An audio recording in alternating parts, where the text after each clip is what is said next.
So welcome back everybody here at The Hero Informer, and Wally West, this current absolute Flash, has killed Barry Allen. It's unknown exactly how, or more specifically why, but Barry Allen is dead, and Wally West, this young new absolute Flash, is the only culprit. We even go on to see this situation firsthand, with us picking up with Wally in a cave questioning everything, what happened, what does he do now, surrounded by Barry Allen's body. Well, less of his body and more of his charred skeleton, the only thing here that remains of him in death. Now, of course, because of his actions and what has happened, we also find out that he is on the run and is being hunted down by some of his own rogues gallery. Now, at this point, this is their first time interacting and meeting, so maybe they're not his rogues gallery so far yet, but they will soon to be. Us seeing even some older members such as Captain Boomerang and Captain Cold, but even some new ones who have new abilities. The Flash himself still isn't fully conscious or able to control his speed, the speed force, his lightning, etc. But as we will see later on, Jeff Lemire, the writer of this comic, does some really interesting stuff with Flash's ability here. Though while he is on the run, literally running at normal human speeds, he is about to get intercepted and captured, but just then, like I said, almost subconsciously his powers activate, allowing him to move at incomprehensible speeds and get out of danger. Wally even going on to say, "I've always known that something is wrong with me, but now it feels like I am bursting apart. It's like if I don't move, if I don't run, I'm going to explode into a million little pieces and no one will ever be able to put me back together again." Going on to paint the picture of the great power and energy just coursing through his veins and his body because of his new abilities, which have been confirmed that the Speed Force just doesn't exist in his absolute universe, so whatever this is, whatever his new abilities turn out to be, are something completely new and something completely interesting. Though eventually the rogues and other villains are able to catch up and surround him, as seemingly their mission isn't to hurt him or kill him or anything, more of a subdue and capture type of situation. But like I've said before, Wally just feels like there's so much energy, so much power within him that sometimes in certain situations like this one here, he just can't hold it in. As just then, he expels everything in a giant AoE attack, completely obliterating the desert, the battlefield, and everybody here in a flash. And in the same fashion, we move back in time to the original fateful moment. The moment everything changed, in the moment Barry Allen seemingly has been killed. And a little bit of context if you don't remember the first issue. Wally at this point is living with his military researcher father, so they have been moving place to place across the country and world, staying at different military outposts and operations.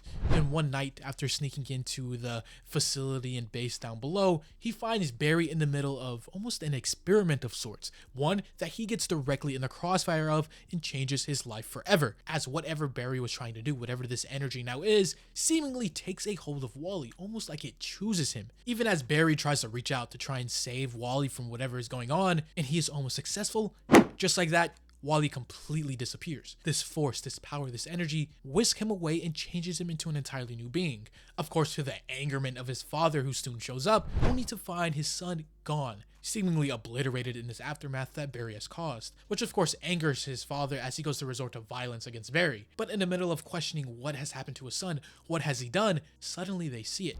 Wally West returned back, but in a completely different form, made out of pure energy. Whatever this Speed Force like essence is, it has now completely consumed him, turning him into this almost extra dimensional new being. Of course, with him here back now, Barry tries his best to keep Wally into the present, trying to stop him from turning and evolving into whatever this new energy form is. But that's Barry's fatal flaw. He gets too close to this unstable Wally, and pays the price. His energy shoots out just like it did in the present before and completely eviscerates Barry. And with that, we immediately move back into the present. Now, if I were to give my 2 cents of what I think is going on, yes, the Speed Force doesn't exist in his absolute universe, but I think that's what the catch is. Barry, doing his experiments, being the scientist he is, saw this extra dimensional force, this almost unlimited kinetic energy that is the Speed Force, and so he decided and tried to tap into it from a universe that is completely foreign and out of its control.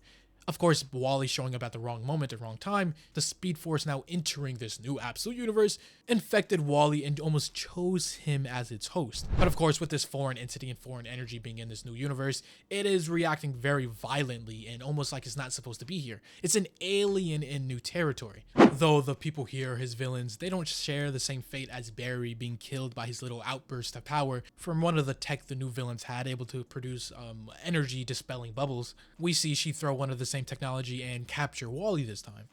But like I said, his powers aren't an on and off switch like the Speed Force usually is with the Flash. Instead, it's like subconscious, or the energy itself having a mind of its own, emerging whenever Wally needs it most to get out of the pickle he is in, as he immediately phases right out of the bubble and shoots off. And again, it seems like one of the new rogues, her main ability or selling point is speed. She is the team speedster, if you will. Her going off to catch and race after this Wally West. Even going on to say, I haven't ever met anything that can yet outrun me. But of course, she hasn't ever met the Flash, as he is the first one of its kind. And for the first time, she's immediately proven wrong, as the Flash just darts out of there. But as the Flash continues running, here is something that is very, very interesting, and that frankly I love a lot. As Wally goes on to think, I am here. I know that. I am here in the desert, and it is now in the present. But also at the same time, in the same instance, I am also back in Barry's lab. Because it seems like his consciousness, his very essence, his mind, is split all throughout time, yet coinciding at the same instance.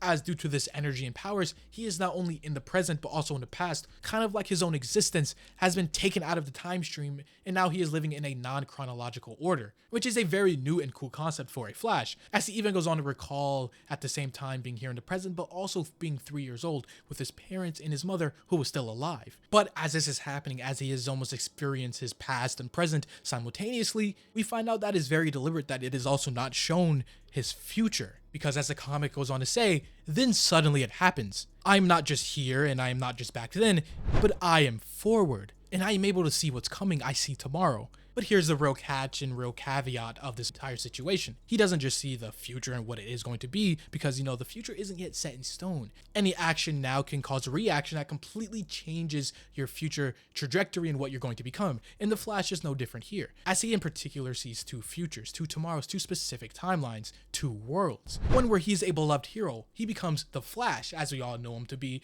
the protector of the world at large in Central City. And in the other potential future, one that he could very much go down as, he sees himself become a monster, one that goes around causing untold havoc and destruction and chaos and death with this new absolute and crazy powers of his. But just as fast as all of this is happening, instantly he snaps out of it, coming to a stop in the middle of a desert, his powers almost having a mind of its own, shutting off and leaving him completely normal. But you know, all of this is going on and happening.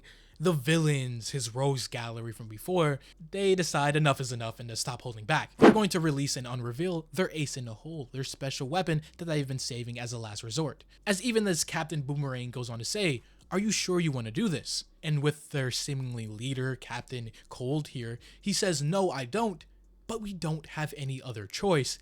Get Grodd. Of course, referring to Gorilla Grodd, as we see the cage opening and a very sinister and fierce looking creature stepping out of it. Yet hilariously, as is finally revealed, we see the opposite is true, and it's more or less just a little monkey and not the towering gorilla that Grodd is usually depicted as. And here I think it's going to be the twist in this version of absolute Gorilla Grodd. As well, yes, he looks lacking in the muscle department and strength. I believe this decision here is what's going to make him even more powerful. As if I had to put it in different terms, he essentially took all of his character points, and instead of putting it into strength, he put it down to 0 and put all of it into his mental capabilities, meaning he's going to be 10 times the telepath that he ever was. Because how do you reach and stop a threat and force that you can't even capture or is too fast for you? You have to attack and stop him from the inside out, something that this now hyped up psychic Gorilla Grodd can assumingly do very, very well. But that is something we're not going to see here as this issue and video comes to a close. So yes, that was the second issue of this absolute Flash. And to be honest, this felt kind of short. It felt like more of a half an issue than a full one. Yet even still, it does some really interesting and cool stuff. In particular, I really enjoyed the coexisting at all points of time concept that the Flash is having to go through. And that the reveal that he is almost as much guaranteed to be a monster as he is going to be a hero. But if you have enjoyed, leave a like or subscribe if you're new and want to see more content just like this. If you do enjoy what I do here and the content we produce, consider becoming a channel member to help further support the channel and everything we do. As always, this was AJ here at The Hero Informer, and thank you for watching.